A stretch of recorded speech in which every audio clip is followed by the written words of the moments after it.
Good evening, I'm Walt Grayson. You know, a long time before we had satellites and even weather radar to forecast them, we had tropical storm systems that would just suddenly pop up, especially inland, and they could be anything from refreshing to devastating. Take a look. I was just a brand new weatherman years ago when I heard an old man use the term September gales for the occasional tropical systems we get here in mid-state.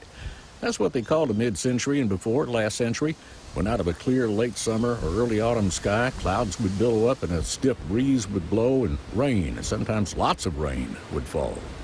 A September gale could do anything from give a refreshing watering to everything before the autumn drought to overnight wiping out a whole crop of cotton, beating it into the mud under gale-force winds and drowning it under buckets of rain. It didn't happen every year, but often enough to have a name for their kind of storm and a reputation. Now, Katrina was the benchmark for destruction this far inland. Hopefully, we'll never have a storm like that again. But other systems have done their fair share of damage. Power outages are the worst part. The other problem would be downed trees in extreme circumstances. Hurricane Gustav in 2008 closed the Natchez Trace all the way north to Jackson because of downed trees.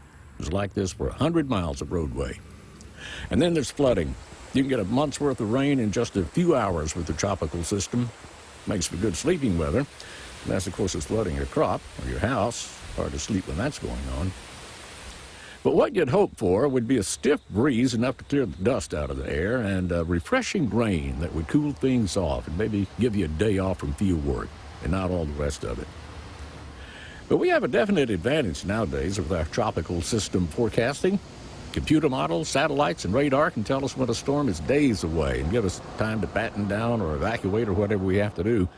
But back in the old days, about the most advanced notice you'd get for an impending tropical system was clouds starting to billow up over the cottonwoods from the south. By then, all you could do was pray for the best.